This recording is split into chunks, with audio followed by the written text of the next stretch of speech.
If you got $1 million saved at 62 and you still feel like you're not ready to retire, I want to show you something, because the number you think you need is probably wrong. And not a little wrong, like a lot wrong. And I can prove it with one simple calculation that most advisors never run. Let's start with the problem. For 30 years, somebody's been handing you a scorecard every quarter, one number, your account balance. Every quarter you opened a statement and you watched it go up or down. And when it went up, you felt good. And when it went down, you felt bad. And that number became your entire definition of retirement readiness. But here's what nobody tells you. The premise of the whole system is flawed. A balance is not a retirement plan. A balance is a pile of money. What matters? The only thing that actually matters is whether that pile can generate enough monthly income to fund the life that you want in retirement. And when you shift from measuring your retirement wealth in dollars to measuring it in monthly income, everything will change. Let me show you exactly what I mean. Let me introduce you to a couple. I'm going to call Tom and Linda for the compliance folks.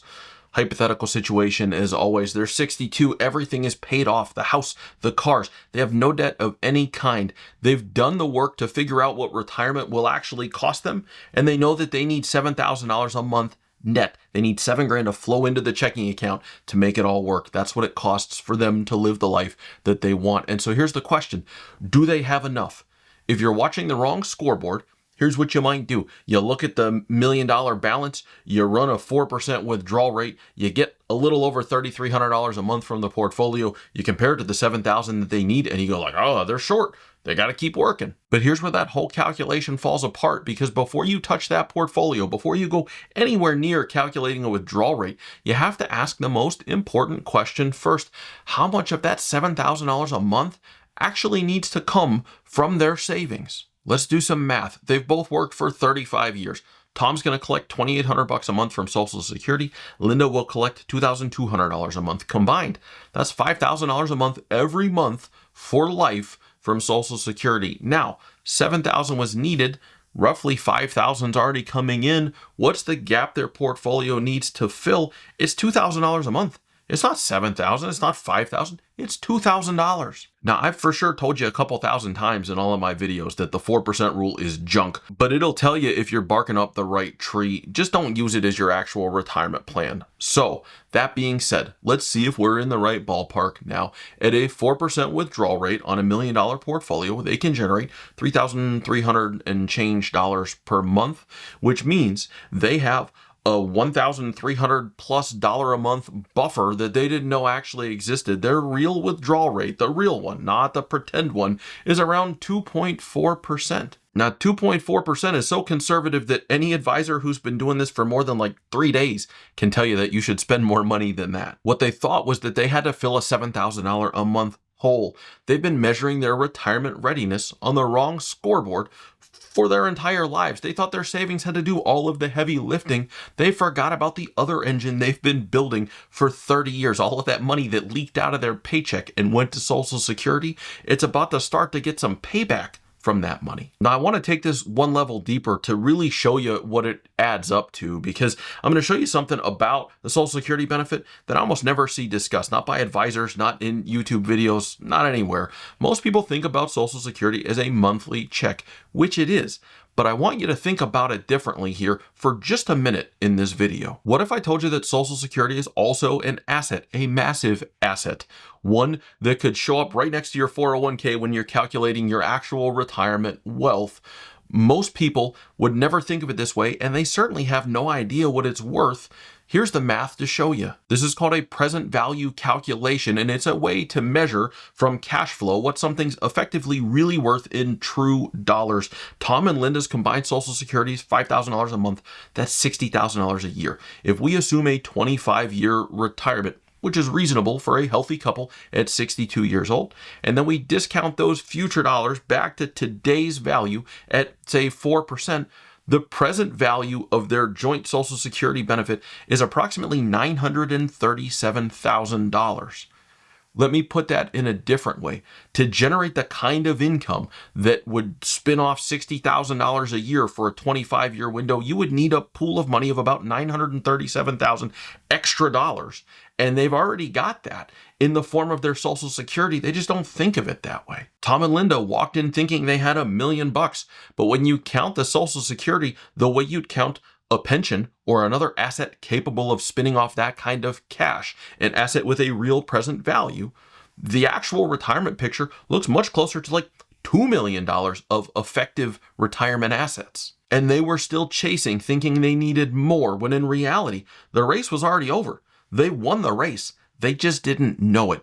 Now, if you're watching this and this math is starting to hit home, you're like, hey, wait a second. I have Social Security. It's going to be a pretty decent amount. And you want to run these numbers on your own situation instead of on Tom and Linda's. That's exactly what we do as part of the ClearVision retirement plan. There's a link in the description below. Set up a time to chat and we'll calculate exactly how close you are to being able to retire. And spoiler alert, about a third of the time, give or take, when I talk to somebody from the channel, we find out they can actually go right now. They just needed some planning, some income work to see how they could turn the pile of money into the retirement funding tool that they need. Oftentimes, those folks are able to retire right now. Retire right now. Doesn't that sound nice? Set up a chat with me and we'll see what we can do to help get you on that path. Now, I want to shift gears because here's the question that I know some of you are sitting with right now.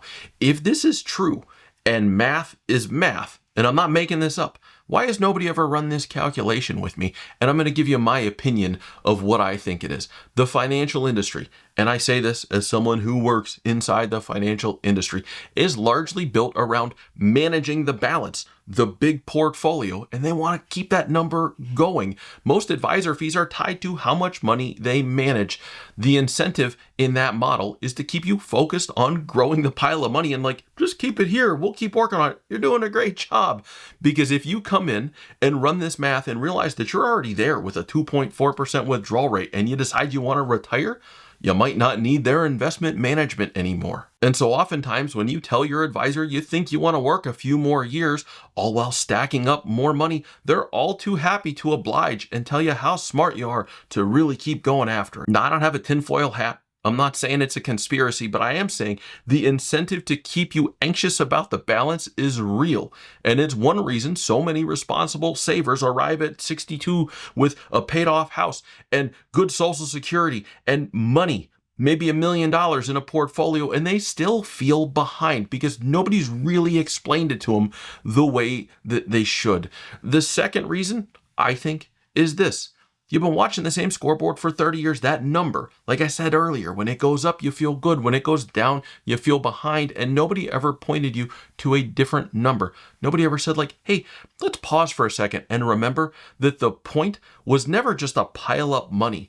The point was to get enough money so that you can choose to live whatever life you want free of the daily grind. And not doing that, staying fixated on growing that number instead of what the money's actually there for, has a real cost. Here's what it costs people. I worked with a couple. We're going to call them Bob and Judy today, not their real names. They did everything right. They worked longer than they needed to. By the time they got to me, they already had about $2 million put away. Now, that sounds like a win. But once we built their income plan, we found that their actual monthly gap, the amount that the portfolio needed to cover, was like $1,600 a month. That meant that they could have retired years earlier with way less money. They had long since passed the point of having enough money. When we built their plan, they were ecstatic because somebody finally pointed them to the right scoreboard and showed them how to put it all together. And off they went into retirement, even though they could have done it sooner. And here's the rub. This still sounds kind of like a happy story. It is not a happy story. Not long after they retired, Bob got a health diagnosis that changed everything. Instantly, the go-go years were gone. We had this beautiful plan. They were going to do all of the things. There would be no travel. There would be no carefree days at the beach. They would not explore a quaint little downtown together while they were on a fun weekend trip. And the years that they could have spent together doing those things, the trips, the experiences, the time, it didn't come back. I don't tell you this to bum you out. I hate talking about things that are sad on the channel because I like to keep it happy and uplifting. But I always say this, if you're watching this, I'm like a voice from the future. I've seen hundreds of retirements in my career from the front row. If you have enough and you don't love everything about your day-to-day right now, use what you have to change it, because tomorrow isn't promised to anyone. Now, last part, I titled this video about being this type of saver, if you're this type of saver. And I know I gave you a story to illustrate things, but let me break down exactly for you here who I'm talking about. There are generally three kinds of people who get to $1 million or more by their early 60s. Only one of them is actually richer than they think.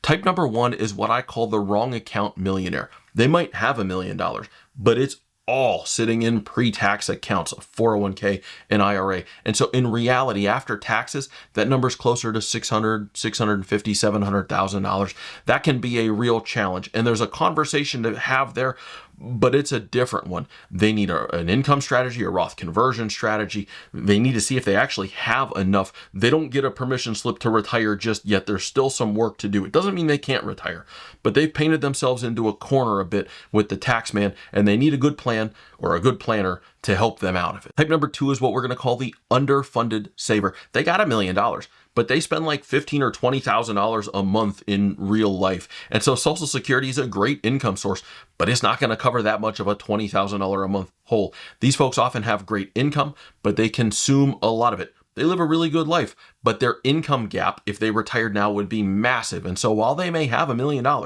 given their lifestyle, they likely aren't there yet. They're gonna need more than that. Type number three, this is the one. This is the saver that we're talking about. They've been disciplined for 30 plus years. They saved consistently. They didn't blow up their 401k in a panic during a downturn. Both spouses have worked. They've got some pretty nice Social Security money that's gonna be coming in. The expenses are paid off. They don't have a whole lot of debt. And so their actual income gap, when you run the real math, is relatively small, because they're ultimately solving for a small amount of monthly income, because they don't live a wild life.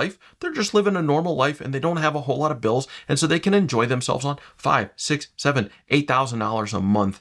They've got a large amount of flexibility on what they can do next. Often, what they can do next is retire right now with a good plan. If that sounds like you, and I'm going to guess it might be if you're watching this video, then here's what I want to say to you directly. You don't feel rich because you've been measuring your wealth in the wrong unit. You're bombed with videos about how many millions of dollars you need to retire.